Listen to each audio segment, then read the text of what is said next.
جهازك يحتاج إصلاح. نوفر تشخيصا مجانيا بدون مكالمات أو تنقل، نستلمه من بابك ونرجعه إليك. قبل الإصلاح نرسل عرض السعر ونكمل بس بعد موافقتك. بسيط وشفاف واحترافي. الرابط في الوصف. إذا كنت تمتلك جهاز لينوفو ليج 5 فقد تحتاج في بعض الأحيان إلى تحديث لوحة الأم أو القرص الصلب. إليك دليل خطوة بخطوة لمساعدتك في القيام بذلك. تجهيز الأدوات. قبل البدء تأكد من توفر الأدوات اللازمة مثل مفك براغي وقرص صلب جديد وأي قطع غيار تحتاجها. تقديم التشخيص المجاني. إذا كنت غير متأكد من المشكلة يمكنك الاستفادة من الخدمة المقدمة من بعض المراكز التي تقدم تشخيصا مجانيا لجهازك. يساعدك هذا في تحديد ما إذا كانت اللوحة الأم أو القرص الصلب هو السبب في المشكلات التي تواجهها. فك الجهاز. ابدأ بإيقاف تشغيل الجهاز وفصله عن الكهرباء. قم بإزالة الغطاء الخلفي لجهاز ليج 5 باستخدام المفك. تأكد من عدم فقدان أي براغي. فحص المكونات. بعد فتح الجهاز تحقق من حالة اللوحة الأم والقرص الصلب.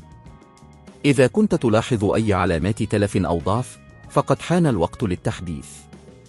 إزالة القرص الصلب القديم. فك البراغي التي تثبت القرص الصلب في مكانه. اسحب القرص برفق من موضعه وتأكد من عدم إتلاف أي أسلاك أو مكونات أخرى أثناء ذلك. تركيب القرص الصلب الجديد. ضع القرص الصلب الجديد في المكان المخصص له وثبته بواسطة البراغي. تأكد من توصيله بشكل صحيح. فحص لوحة الأم. إذا كنت بحاجة إلى تحديث لوحة الأم قم بفك البراغي التي تثبتها في مكانها. تأكد من إزالة جميع الكابلات المتصلة بها. تركيب اللوحة الأم الجديدة. ضع اللوحة الجديدة في مكانها وثبتها بنفس الطريقة التي قمت بها بإزالة القديمة. تأكد من إعادة توصيل جميع الكابلات بشكل صحيح. إعادة تجميع الجهاز. بعد الانتهاء من التركيب أعد الغطاء الخلفي للجهاز وثبته بالبراغي. الاختبار النهائي. قم بتشغيل الجهاز وتحقق من أن كل شيء يعمل بشكل صحيح.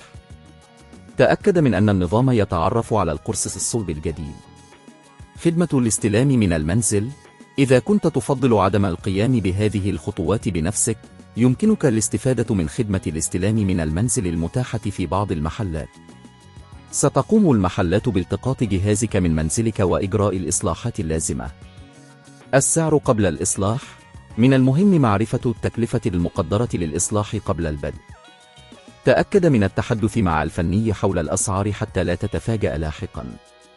باتباع هذه الخطوات يمكنك تحديث جهاز لينوفو ليج 5 الخاص بك بسهولة.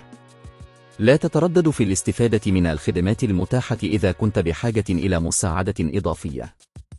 جهازك يحتاج إصلاح. نوفر تشخيصا مجانيا بدون مكالمات أو تنقل، نستلمه من بابك ونرجعه إليك. قبل الإصلاح نرسل عرض السعر ونكمل بس بعد موافقتك. بسيط وشفاف واحترافي. الرابط في الوصف.